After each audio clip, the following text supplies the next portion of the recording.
Apa kabar pemirsa? Kembali hadir yang akan menemani waktu istirahat Anda bersama dengan saya Devi Putri dalam program promosi KIE Program Bangga Kencana dan Percepatan Penurunan Stunting bersama mitra kerja Wakil Ketua Komisi 9 DPR RI pada hari ini Kamis 20 Oktober 2022 bertempat di Aula Graha Gusdur, Kecamatan Panji, Kabupaten Situbondo.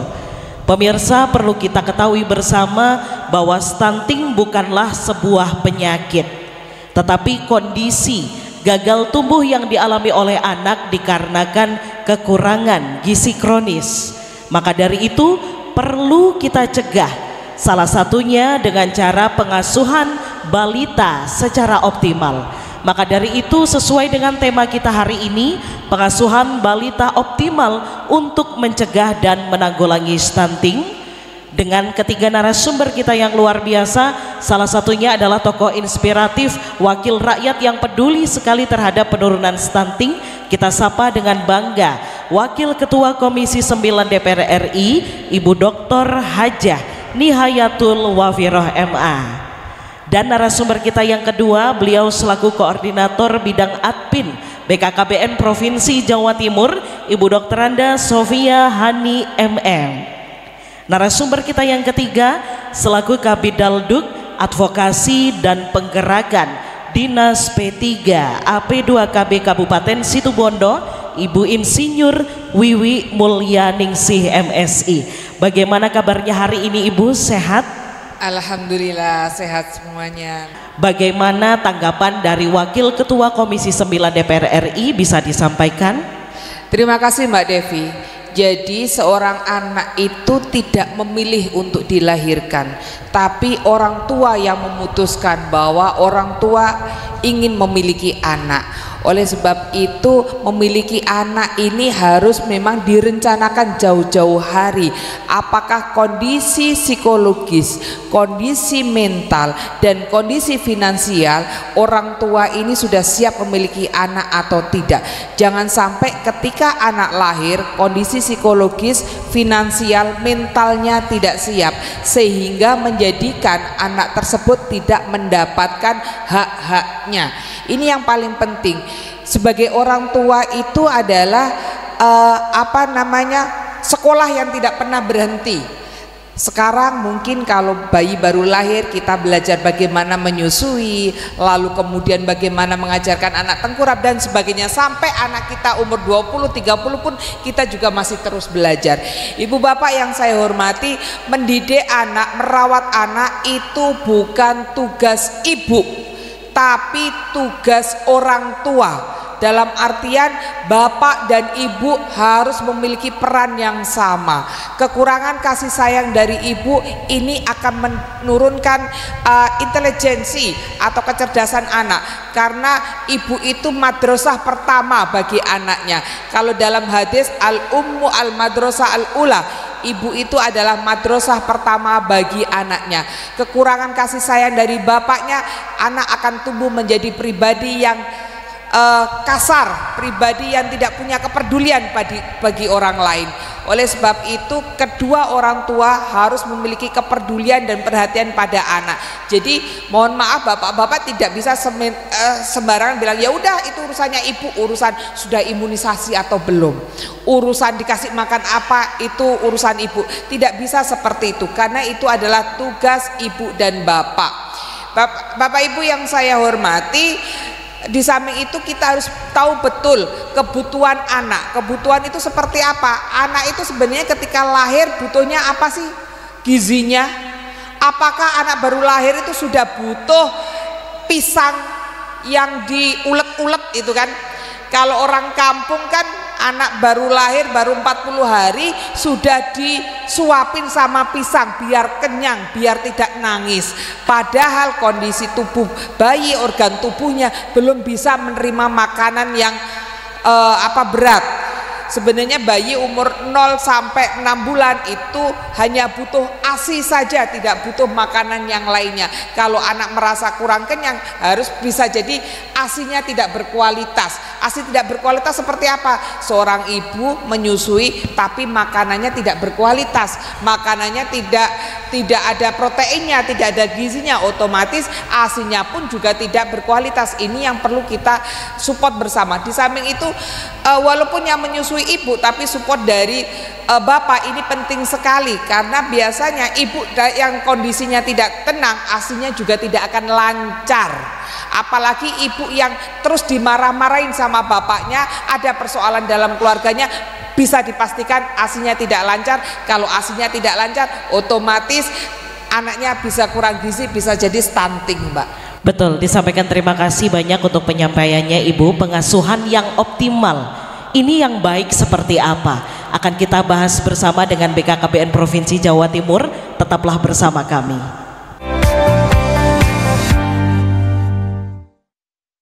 Seperti apa pengasuhan yang optimal, bisa disampaikan Ibu? Jadi Bapak Ibu sekalian yang hadir pada sore hari ini, pola pengasuhan ini sangat diperlukan. Jadi stunting itu bukan hanya karena kurangan gizi kronis, tetapi karena pola asuh, pola makan dan sanitasi, terutama pada 1000 hari pertama kehidupan, mulai ibu mengandung selama 270 hari sampai anak itu usia 2 tahun atau 730 hari, karena disitulah sel-sel otak anak 80% sudah terbentuk. Nah, bagaimana pola asuh? Pola asuh waktu hamil. Waktu hamil ini perlu sekali pendampingan dari suami.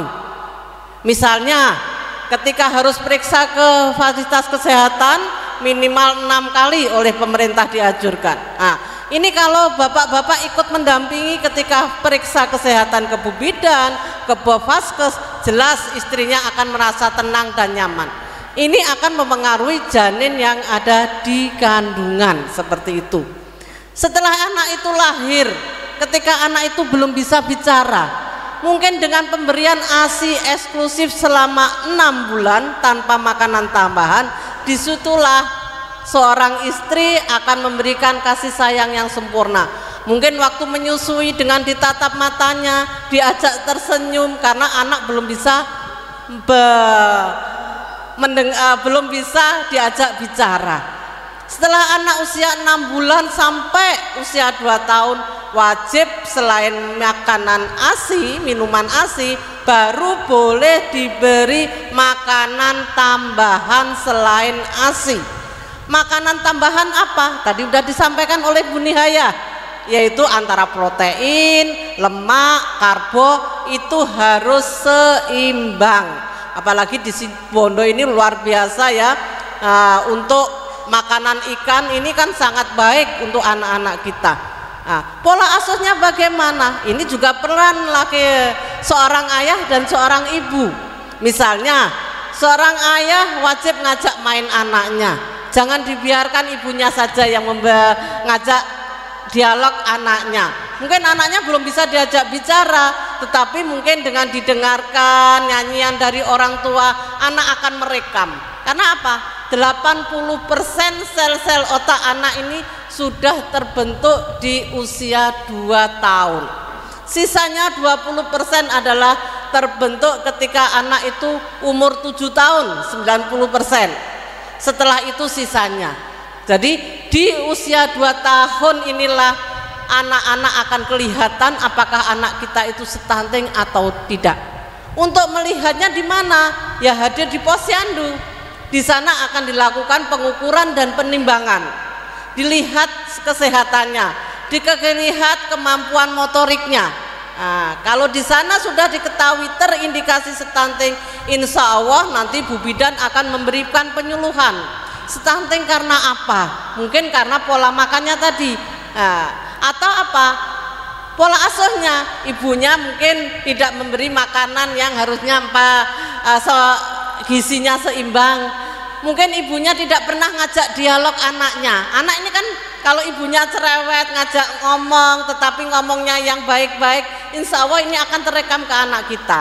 Jadi itu Bapak Ibu sekalian sangat sederhana. Waktu hamil mungkin dinyanyikan, kalau kita agama Islam coba ngaji surat Maryam, kan seperti itu ya.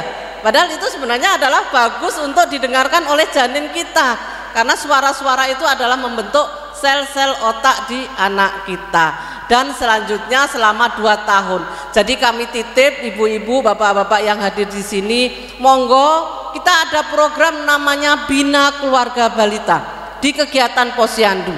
Di sana akan diberi informasi bagaimana cara pola asuh yang baik dan benar. Kita akan uji coba yaitu sekolah orang tua hebat seluruh Jawa Timur. Di sini adalah peran ayah dan ibu dalam mendidik anaknya. Nah, ini sudah diwisuda Bu. Jadi Bu Arumi ini Ketua Penggerak PKK Provinsi Jawa Timur luar biasa, tidak ingin lagi anak-anak Indonesia yang stunting termasuk di Jawa Timur. Di Jawa Timur ini angka prevalensi stuntingnya adalah 23,5%.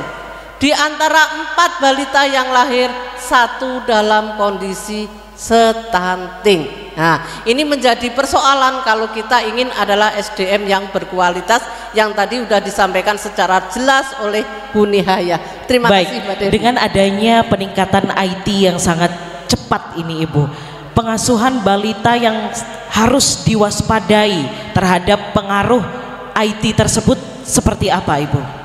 Ya, ini mulai fenomena Mbak Devi. Kayaknya ibu-ibu kita, termasuk mungkin saya ya, kadang-kadang ingin anaknya diam. Ibunya mau masak, anaknya biar diam, udah dipegangi HP. Dikasih mainan, di situ sudah ada mainan banyak sekali. Ya, misalnya ada mungkin Sound the Beast atau mainan lainnya, sehingga anak-anak asik, padahal itu sebenarnya belum bagus. Ya, ini yang kita harapkan, IT bisa berkembang, tetapi belum waktunya seorang anak itu bermain IT. Betul. Jadi perlu orang tua untuk bercerita, bukan IT yang bercerita ke anak kita, ya kan? Sementara ini kan IT yang bercerita, ada lagu-lagu anaknya dengarkan, padahal harusnya orang tua yang bisa bercerita ke anaknya. Betul itu sekali. Terima kasih untuk penyampaiannya. Ini yang patut diwaspadai ya Ibu. Kalau untuk program dan kegiatan yang ada di Kabupaten Situbondo seperti apa terkait dengan pengasuhan balita secara optimal, akan kita bahas usai pariwara. Tetaplah bersama kami. Seperti apa program maupun kegiatan yang ada di Kabupaten Situbondo, bisa disampaikan Ibu Wiwi? Terima kasih Mbak Devi. Seperti yang disampaikan oleh Bu Hani tadi, bahwa karena lokus untuk semua advokasi itu ada di kabupaten, maka kita langkah-langkah atau program yang ada di Kabupaten Situbondo, yaitu pertama, kita memang sudah memiliki potan-potan BKB. Jadi Bina Keluarga Balita, di mana Bina Keluarga Balita ini adalah suatu advokasi untuk membina keluarga yang memiliki balita. Termasuk di dalamnya memang ada posyandu juga. Terus yang kedua juga kita seperti disampaikan oleh Bu Hani, bahwa kita sudah meluncing yang namanya sekolah orang tua hebat. Pada beberapa bulan yang lalu memang tidak semua kecamatan yang kita launching, baru 3 kecamatan, salah satunya yaitu Kecamatan Panji kemarin di Desa Seliwung. Dan juga apabila ada balita yang sudah terindikasi atau terindikasi untuk mereka itu mengalami stunting, kita sudah memiliki TPK. Jadi tim pendamping keluarga, di mana unsurnya itu ada dari unsur bidan desa, dan juga dari kader PKK, dan juga di dalamnya ada kader KB.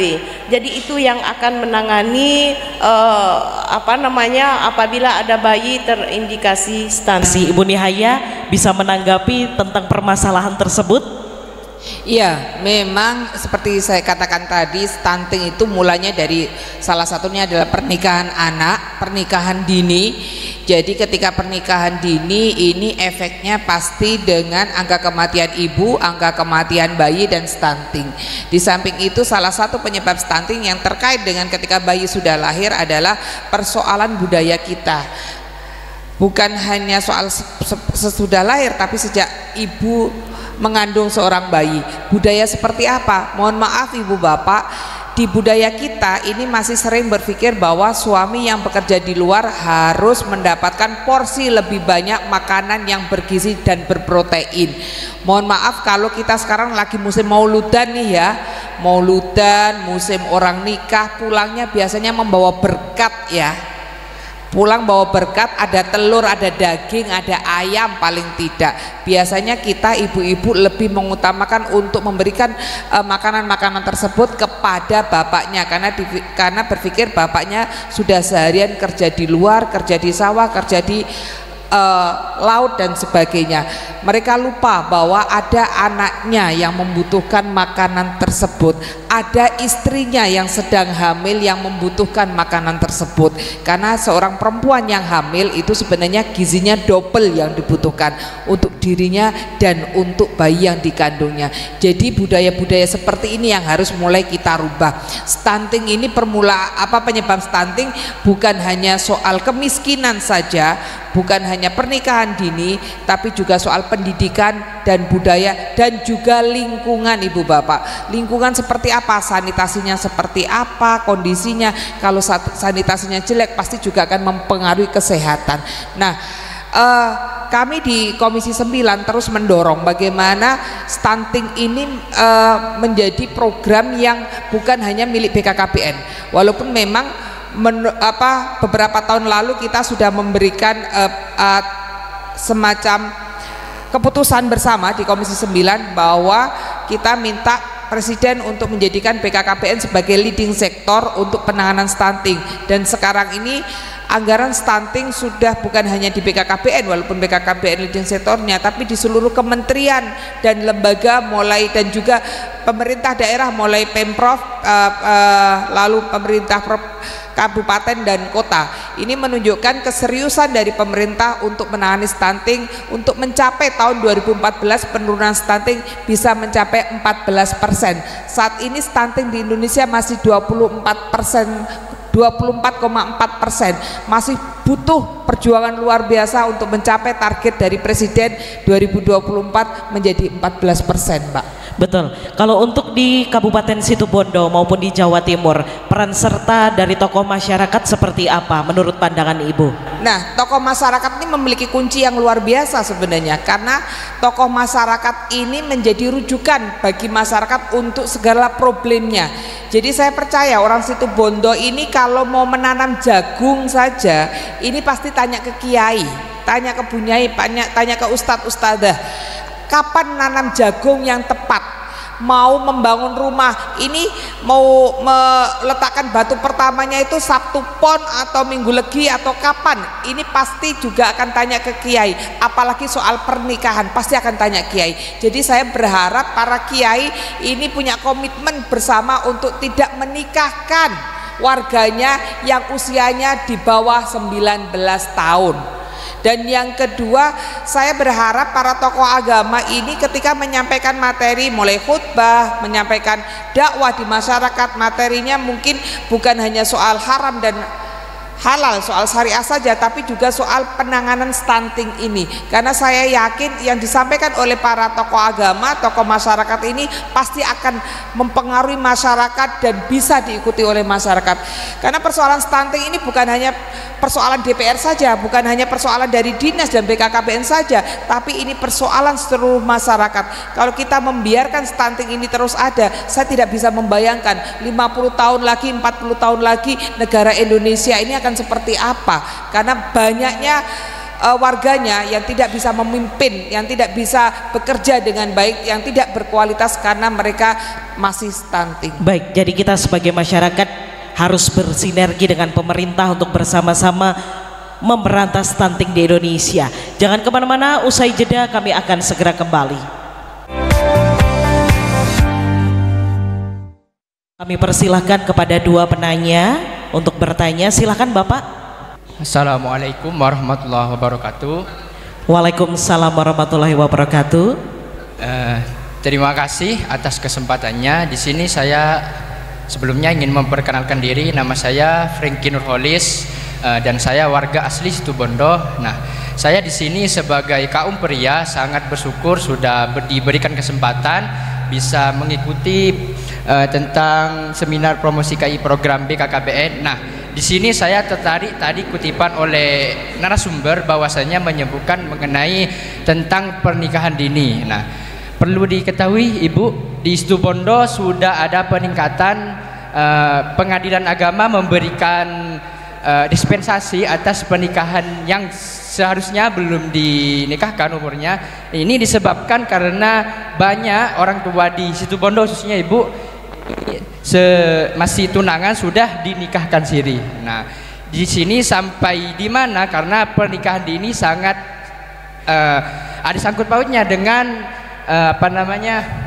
stunting. Nah, sampai di mana program khususnya di Situbondo mengkampanyekan kepada ibu-ibu atau milenial khususnya seperti saya mengenai pernikahan dini, karena sudah disebutkan juga oleh Ibu bahwasanya pernikahan dini tidak baik. Nah, mungkin itu saja yang ingin saya tanyakan. Terima kasih. Terima kasih. Wassalamualaikum warahmatullahi wabarakatuh. Kami persilahkan terlebih dahulu Ibu Wiwi untuk menanggapi. Terima kasih Mbak Devi. Menjawab pertanyaan dari Masnya tadi yang berkaitan dengan stunting. Sebenarnya dari dinas kita sudah melakukan banyak advokasi. Jadi kita sudah bekerja sama dengan pihak media, ya, baik itu radio maupun TV lokal yang ada di Situbondo. Kita juga melalui duta genre, karena kita juga di sini memiliki BKR, ya. Jadi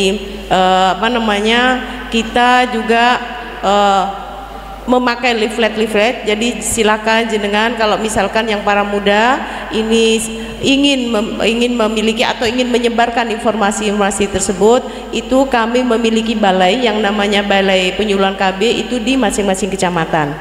Begitu, okay? Saya kira itu. Dan untuk selanjutnya mungkin Bu Hani bisa. Disilakan Ibu Hani.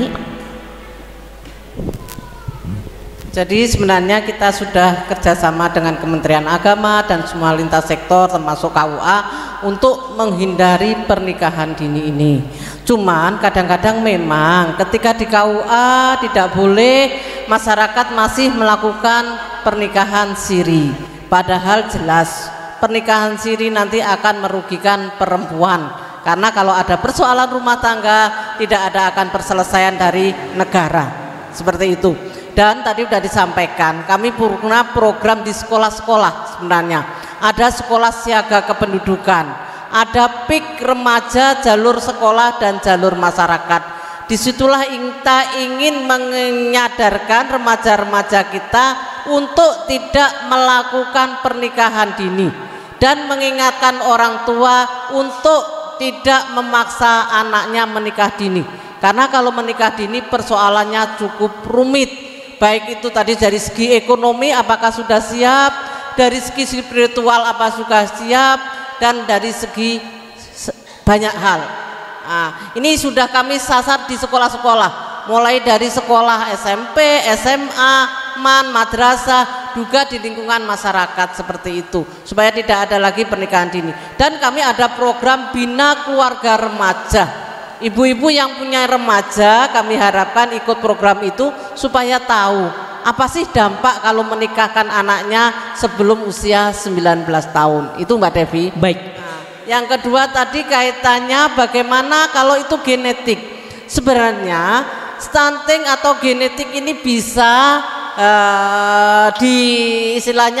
diperbaiki dengan gizinya.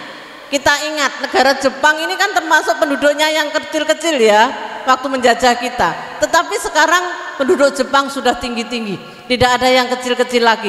Ini kan apa? Pola makanan yang diberikan, gizi yang diberikan. Misalnya tadi kami sampaikan protein, bukan dari makanan yang mahal. Ikan di Situbondo luar biasa melimpah. Telur itu juga sudah banyak di Indonesia. Di Jawa sampai dulu telur itu sampai booming dibuang-buang. Sebenarnya makanan-makanan itu yang bisa meningkatkan kualitas. Bagaimana kalau sudah stunting? Kalau sudah stunting ini persoalan 2 tahun nanti akan diketahui stuntingnya. Nanti akan namanya audit stunting. Stunting karena apa? Nanti akan dibahas mulai level puskesmas sampai level kabupaten, di rumah sakit kabupaten, sampai ditangani di tingkat provinsi. Apakah stuntingnya ini karena penyakit? Apakah stuntingnya karena pola makan tadi, ya gizinya yang belum seimbang? Insya Allah nanti di sana akan diberikan informasi supaya anak yang stunting ini dapat nutrisi yang baik sehingga bisa hidup normal walaupun tadi kecerdasannya menurun, tetapi istilahnya masih tetap bisa sesuai dengan standar gitu. Jalan-jalan ke Situ Bondo, jangan lupa beli mukena sama sorban. Yuk masyarakat Situ Bondo bersama Ibu Nihaya, kita cegah stunting sejak dalam kandungan. Sekian dan sampai jumpa dalam episode berikutnya.